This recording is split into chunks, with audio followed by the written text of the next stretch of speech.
with downloads or whatever, or I'm at least loaded with want to fucking run my goddamn mouth.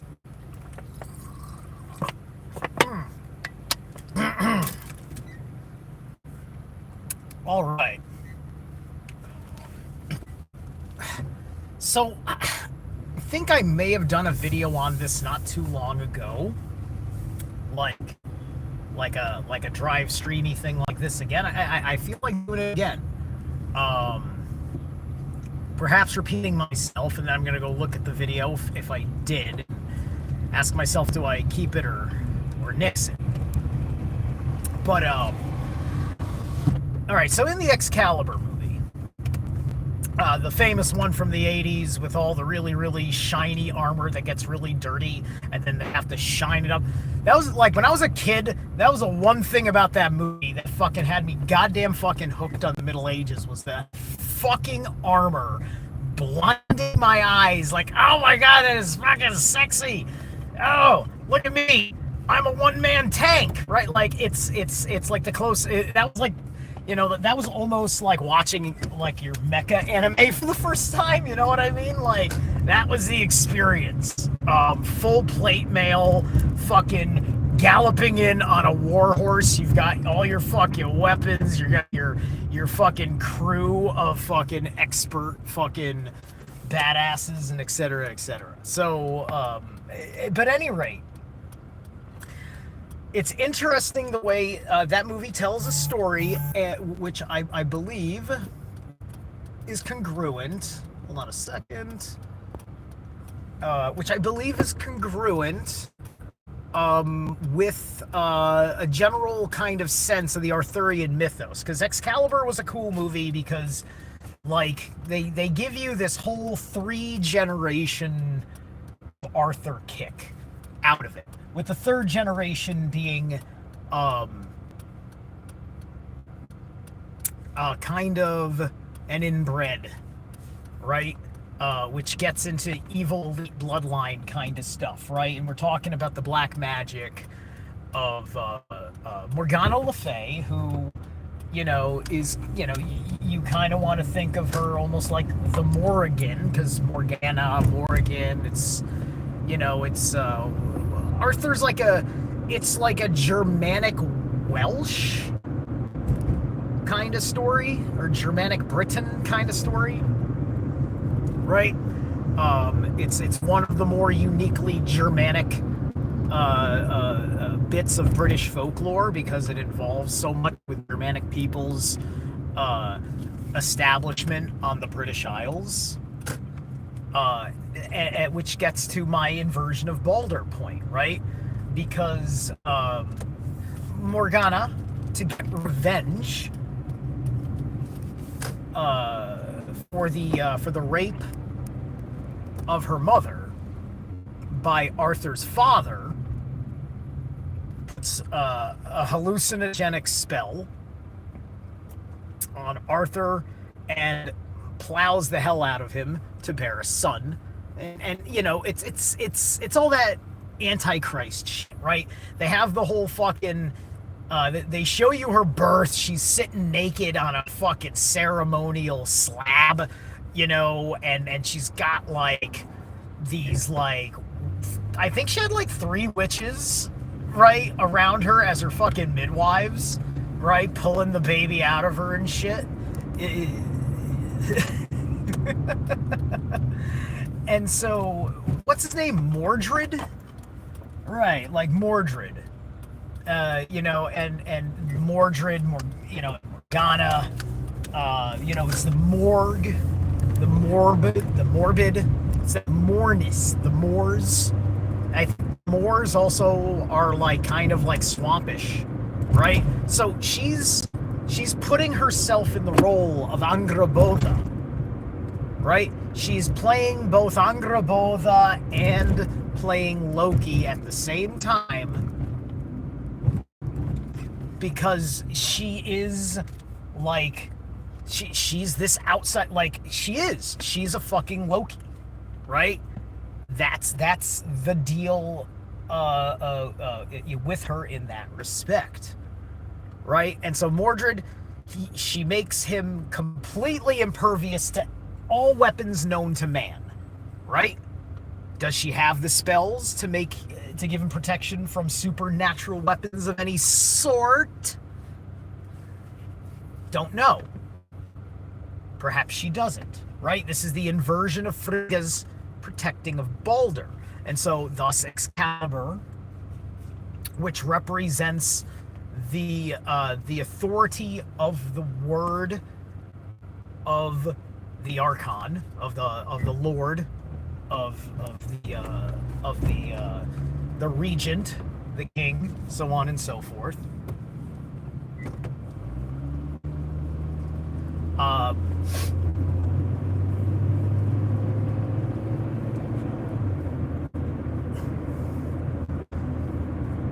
So the kid is raised in a swampy, wastelandy kind of place. He's raised in a place which is the source of the blight going across all of Brittany, all across Camelot. I am talking about exactly what the title of this video is.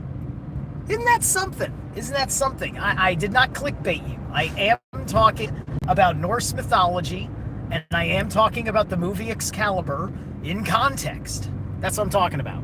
Hi, how you doing? Welcome to my very, very authentic channel. I'm an authentic channel. I don't do the clickbait thing unless it's really fucking funny. Unless I'm being funny, or I think it's a true emergency, I don't do the clickbait thing. And there's hardly ever a fucking emergency. And if it's an emergency, it's not even going to be fucking clickbait. Like I am going to say something about something because I don't lessen the emergency, right? So it's just the idea of, oh my god, I got to snag you with this fucking title. It's like, no, I got to give this thought the right title, and the right people will eventually get attracted to it once Google and YouTube understand how to put me in the algorithm if they want to, which they don't, or they will realize that they don't once I go one way and then I go another way and they don't like it, and then they're just like, throttle him back. Crap, he doesn't care that we're throttling him back. He keeps going. He's gonna pick up the algorithm again. We're gonna have to fucking mix him for no reason. Start making excuses. Scan his account for the N-word. It's in there somewhere, I know it. Hi, welcome to my channel. Okay, so King Arthur,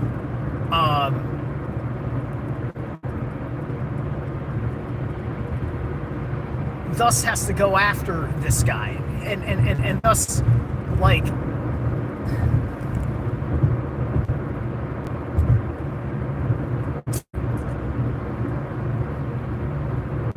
Arthur is supposed to have, we're talking about basically Thor versus Jormungand. You could say it's Odin versus the wolf. All those things are acceptable in a sense. Could Morgana, in a way, also be playing the role of Hel? Maybe before she revealed her intentions, when she was when you wasn't sure about her, and because before she did anything wrong, it's just like, unless you were a judgmental person, you saw she grew up to be a hot medieval goth chick. It's like, all right, ooh, I bet you got witchcraft, right? And you have nothing but compassion for her because her situation fucking sucks. And she's rightfully mad, So, she brings this curse down on the whole kingdom, just like that. And,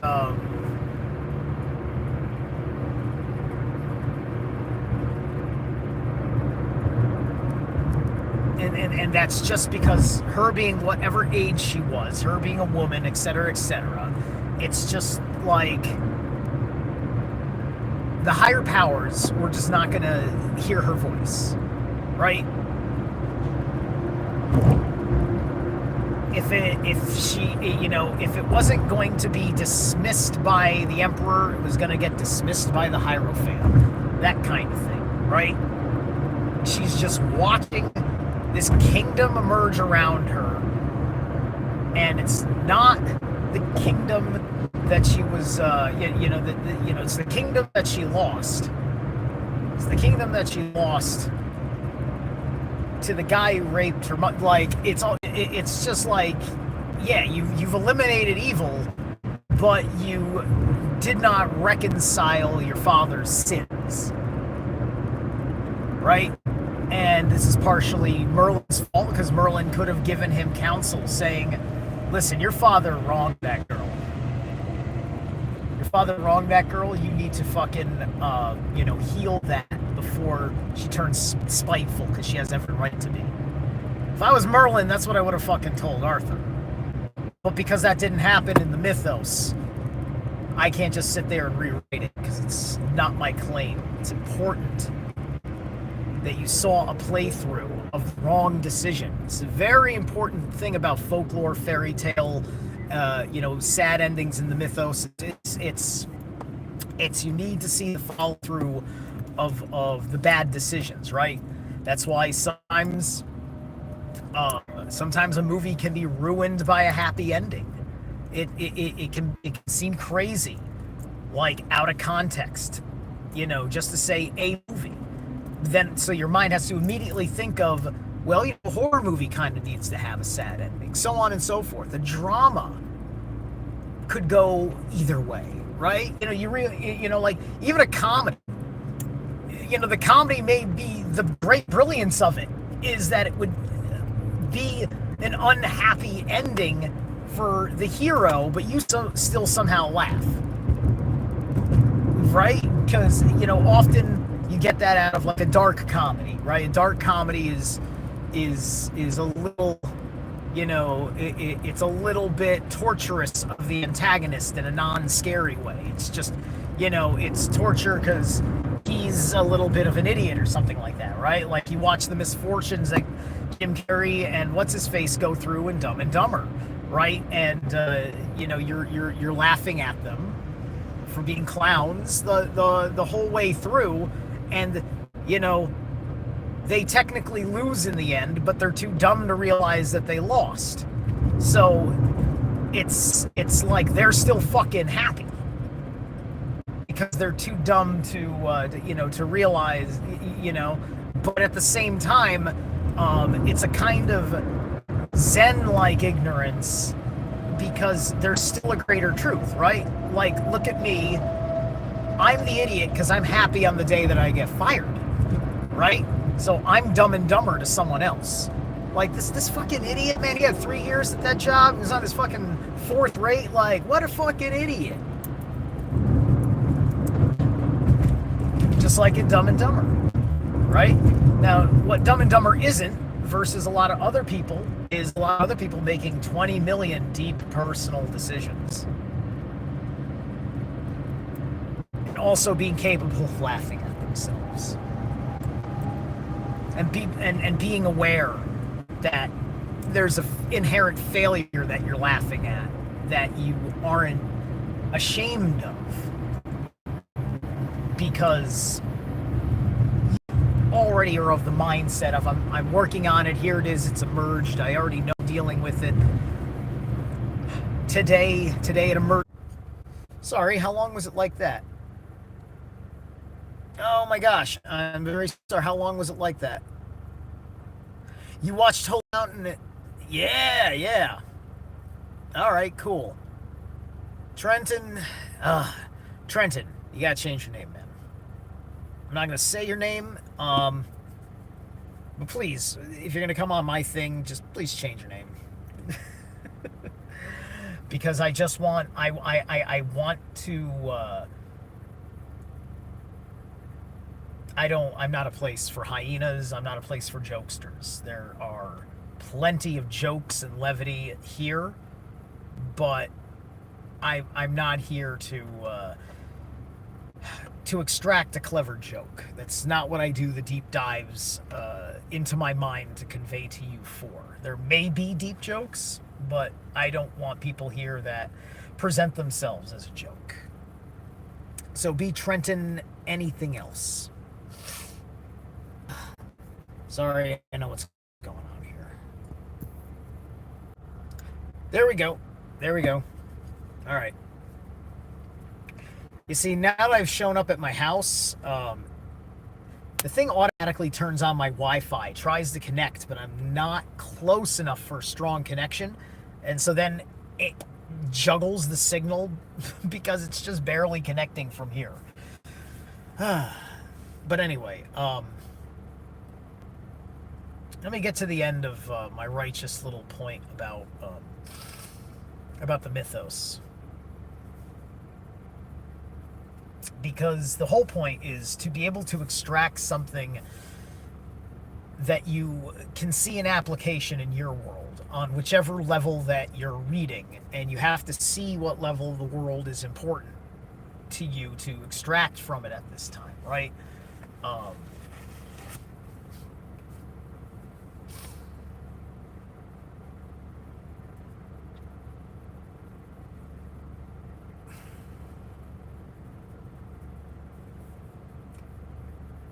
Because there's a lesson in the tropes that are occurring here.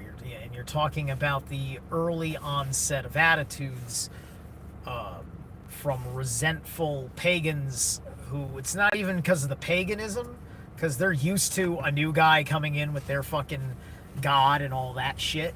You know, it's the fact that you're so fucking divorced from values that they understand that you don't even have room for the values that you hold, right? And so she was determined to put someone in the bloodline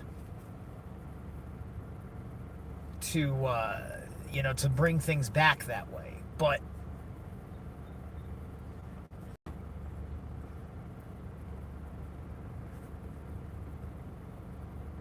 you have, but they don't. The film doesn't say that. It doesn't get super deep into it, other than the mechanics of it. Just like, out of revenge, because I've been hurt, I'm gonna produce a son who can be an heir to the throne, right?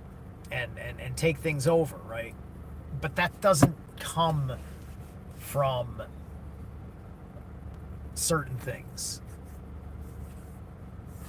That doesn't come just from lusts or whatever, right? It's her sense of what she knew growing up.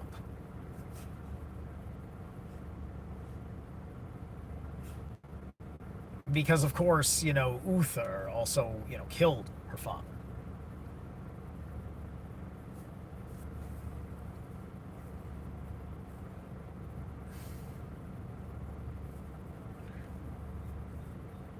Yeah. So anyway, all right. That's about all I got on it right now. I'd have to rewatch the film and then re-up my Arthurian mythos to do a more proper discussion of it, which I don't know if I want to do that anytime soon. It'll be sitting there in the ethers as something I can make an excuse to make some content for one day. All right, I'll catch you guys later.